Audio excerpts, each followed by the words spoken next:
Caião, você acha que uma pessoa pergunta agora, você acha que aquele episódio da Arca da Aliança em território filisteu, narrado em 1 Samuel, diz respeito àquela fé no medo que você fala ou foi uma intervenção divina? Acho que tem a soma de tudo ali, né? Tá. Tem a soma. O aspecto de Deus estava ali com um anjo bem em cima esperando, toca, toca. No caso, primeiro foi, eles roubaram a arca e levaram para as cidades filisteias. Aí a arca fica lá e começa a dar peste bubônica. Eita. Uma proliferação de ratos e feridas, úlceras explodindo, gente morrendo. Tá. Os sacerdotes filisteus é que interpretaram o que estava acontecendo naquele ambiente, no sul do atual país Israel, aquela região filisteia de Gaza, Ecrom, Asquelon, Asdod, e são as 5 cidades filisteias. E eles, os sacerdotes, é que interpretaram o acontecimento por causa da arca. Eles disseram, isso só está acontecendo porque a arca dos judeus, dos hebreus, está aqui entre nós, dos israelitas. E aí sugeriram que para parar aquilo, eles deveriam fazer simulacros das úlceras e dos ratos que estavam atacando. E oferecer ao Deus dos hebreus pedindo para ele parar a praga. E devolver a arca. Porque a arca, na mão deles, produziria aquilo ali. Então, com toda a sinceridade do meu coração, Deus é Deus. Isso pode acontecer porque Deus fez acontecer. Mas a mente humana também é a mente humana. Isso pode acontecer por causa da culpa. Também uma culpa coletiva. Porque aquela arca era famosa. Aquela arca, cara, atravessou o deserto inteiro. 40 anos. Ela marchava na frente do povo de Israel, derrotando os inimigos no deserto. Atravessou o Jordão. Quando a arca passou, o Rio Jordão parou. Eita, rapaz. Hoje se sabe que uma barragem lá em cima, no norte de Israel, caiu naquela mesma hora e parou o fluxo da água. Mas foi milagrosa a coincidência. Na hora que tava... Na hora que bota o pé, cai o negócio lá e para e o rio seca. É uma coincidência extraordinária, divina. Como o vento soprar, como diz o Êxodo, violentamente, justamente na hora em que o povo de Israel iria atravessar o mar de junco, porque não tinha outra alternativa, se não atravessasse, eles iriam ser mortos pelos egípcios. Não importa se foi o vento que afastou a água no mar de junco, mas a coincidência fenomenológica é que é divina. De novo. De novo. Como de novo outras vezes. Jericó caiu. Por quê? Por um fenômeno físico. Pedra sobre pedra, e se você conhece as ruínas daquela Jericó, os pedaços de ruínas daquela Jericó dos dias de Josué, você vê que era uma ruína, estava longe de ser uma muralha com toda a estrutura mais bem feita de outras estruturas. Então, 7 dias rodando, bum, bum, bum, bum, soldados pisando o chão, bum, bum, cadentemente, com trombetas tocando e gente gritando, trombetas tocando e gente gritando, e no último dia fazem isso 7 vezes, tocam as trombetas e gritam e o muro cai. Você consegue operar isso em laboratórios de física. Você faz isso acontecer pelo fenômeno físico. Agora, quem ia na frente? A arca. Então ela foi A arca estava na cena, imantada com um poder extraordinário. Aí derrotam outras cidades, vão derrotando. Toda vez que eles obedeciam e botavam a arca na frente, eles iam com uma gana poderosa e iam vencendo tudo, todas as coisas. O cara chega a dizer Sol, detente em Gibeon, Josué. E tu, lua, no vale de Aijalon. E o sol se deteve e a lua parou. Ixi. Como nunca antes, ouvindo Deus a voz de um homem. É o que diz lá no início do livro de Josué, né? Então, imagina só o poder psicocoletivo da imagem da figura dessa arca. Aonde se dizia que tinha a vara de Arão, enorme, que tinha florescido. Imagina a vara de Arão, uma vara grande para Arão pegar o cajado dele. Cajado dele. Morto. Um pedaço de pau. Décadas, um pedaço de pau, imagina. Aí começa a desabrochar flores que não morrem mais nele. Vindicando ao sacerdócio de Arão legitimidade diante de Deus. As tábuas da lei com as quais Moisés desceu do Monte Sinai. E uma porção do maná, que no livro de Êxodo diz que apodrecia em 24 horas. Mas o que foi posto lá supostamente teria ficado lá inapodrecível. Conservadinho. Conserva como uma espécie de ressurreição. É, cara. É. Era tipo a geladeira do maná. É. Aí, pois bem, está na arca. E a arca, por causa da desobediência do povo de Israel, é roubada e levada pelos filisteus. Mas é um trunfo amaldiçoado, que eles carregam como uma vitória desgraçada. Era símbolo maior do povo de Israel, por isso eles levam. Mas ao mesmo tempo, o inconsciente de todo aquele povo olha para aquilo dizendo, Cara, isso baixa a imunidade. Física, o medo, o pavor, o pânico, tudo isso. Aí graça algo que estava pronto para explodir. E a interpretação lógica foi por causa da arca. Vamos devolver esse negócio. Tá dando pau aqui. Quando eles devolveram, depois de um tempo, a imunidade subiu, o negócio passou. E Israel tinha temor da arca, mas tinha grande amor. Mas o temor é o que faz aquele usar. Você conhece essa história? Não. Quando a arca é levada, depois eles vão removê-la para o tabernáculo, nos dias já de Davi, com grande alegria. Conta aí para nós. Eles puseram a arca num carro de bois para ser puxada, porque ela não podia ser tocada.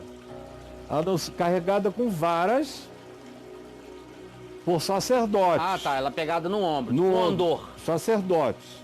Agora, ninguém podia tocar nela. Ah, tá. Aí eles a puseram numa carroça de bois para levá-la. Tá.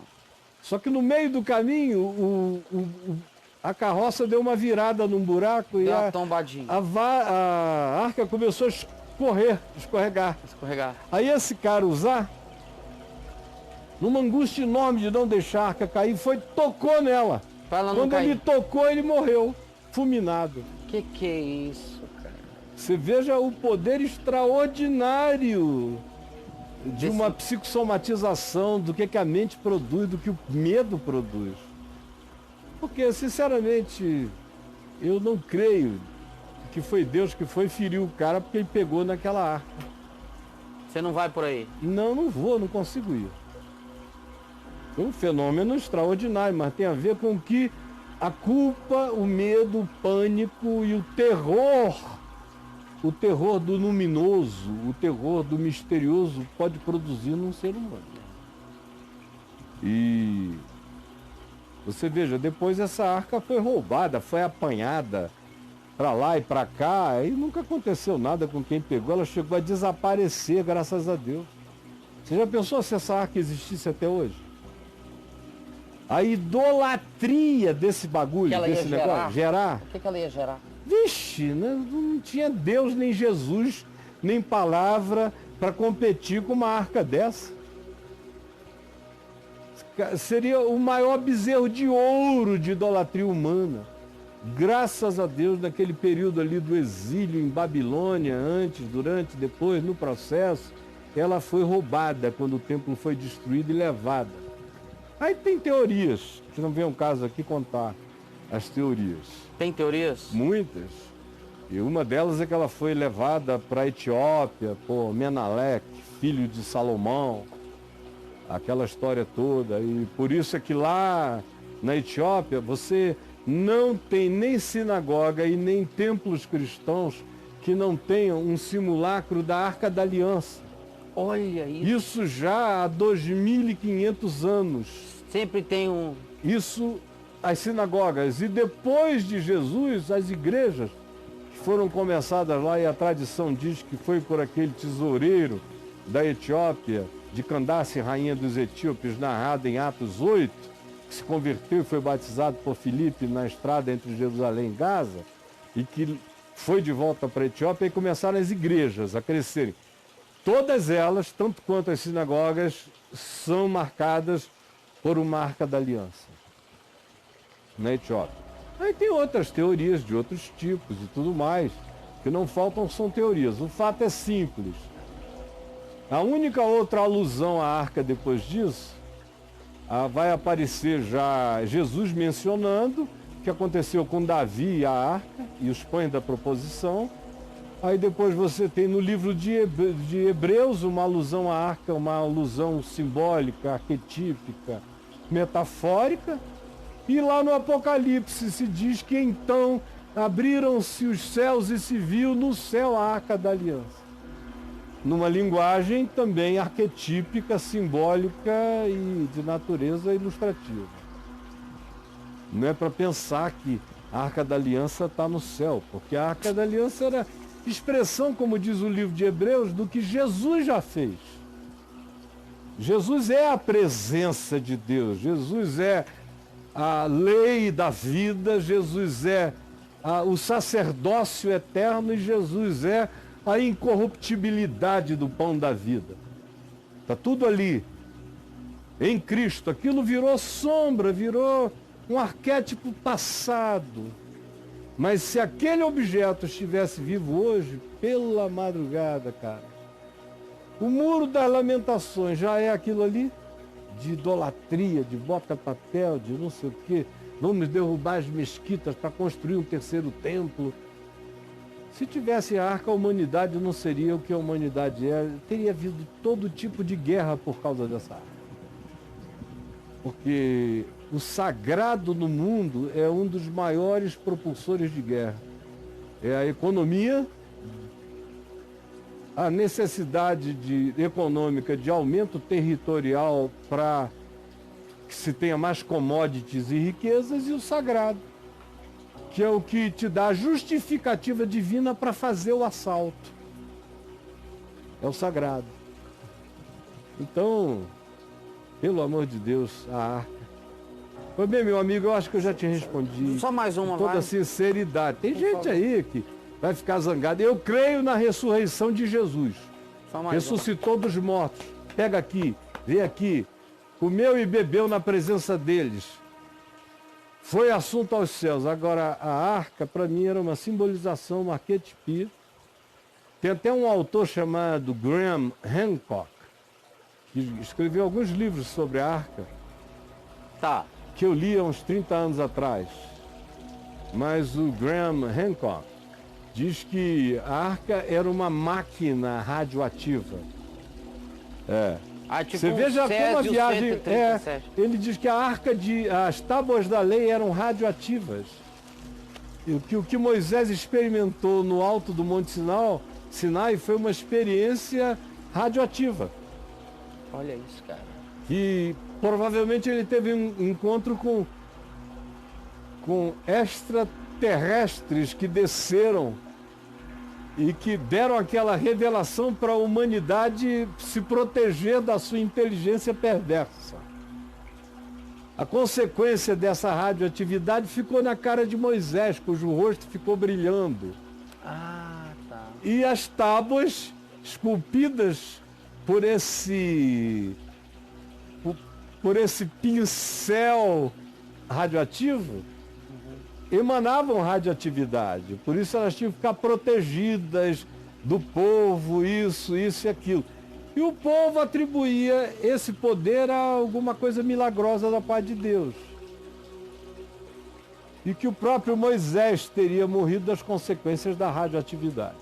Isso é o Graham Hancock. Essa é a teoria do cara. É. Eu não me lembro mais nem o livro no qual ele fala isso. Ele tem The Seal and the Sign and the Seal. Ele tem um outro que sobre a arca que eu não estou lembrado aqui agora. Mas ele tem alguns assim. Tem todo tipo de teoria. Tá, aí que eu quero pegar aqui. Então, se você for atrás de historinhas, cara, não falta historinha. Você falou que tem várias teorias de destino. Eu sou muito simples. Qual que é a tua? A minha é simples. Qual que foi a tua teoria? A arca, as tábuas, a vara de Arão foi objeto de um fenômeno milagroso que simboliza tremendamente a ressurreição de Jesus também, que é o morto que floresce, e a incorruptibilidade do pão da vida, que é Cristo, porque o maná se apodrecia em 24 horas e Jesus vive para sempre. E fizeram uma caixa linda, conforme Moisés creu que recebeu como orientação divina para ser o depósito daquele relicário. Desse material. Ok. Agora, eu creio que se um índio encontrasse isso em algum lugar, podia pegar, abrir, olhar, brincar, não ia sofrer nada, porque não ia projetar nada para aquilo. Tá, e era uma caixa. Era uma caixa. Se uma criança em algum lugar que não fosse filha de judeu e nem fosse treinada para ficar apavorada, abrisse aquela caixa, podia brincar lá dentro, fechar a tampa, pichar a tábua, transportar coisas, enfim. Eu creio que a maior parte dessas coisas são provocadas pela projeção do nosso olhar. Então você crê que uma pessoa que sem essa projeção pode ter encontrado essa arca em algum lugar e destruído ela? Como muitas, como ela pode ter sido levada para qualquer lugar, ninguém sabe que fim ela levou, ninguém sabe se ela virou uma urna na casa de um magnata uma pessoa oriental que tá aí. Sim. Há 2.500 anos atrás, 2.600 anos atrás. Ninguém sabe. Então, é que, porque está escrito na Bíblia, tem que se tornar uma coisa mágica. Tá. Eu não sou assim, eu leio a Bíblia a partir de Jesus, e Jesus não magificou objeto nem coisa alguma. Nada. Então, meus olhos enxergam a vida como Jesus enxergou. Eu busco todo dia ver tudo como Jesus viu. A arca, Moisés, o maná. Jesus disse, o maná de Moisés não era nada, apodrece todo dia. Eu sou o maná da vida. Quem come da palavra, e o meu maná é a minha palavra. Quem come do meu maná, que é a minha palavra, vive eternamente. Em Jesus, o mundo fica ateizado de elementos sagrados e de relíquias divinas. Em Cristo Jesus, tudo é santo e nada é sagrado.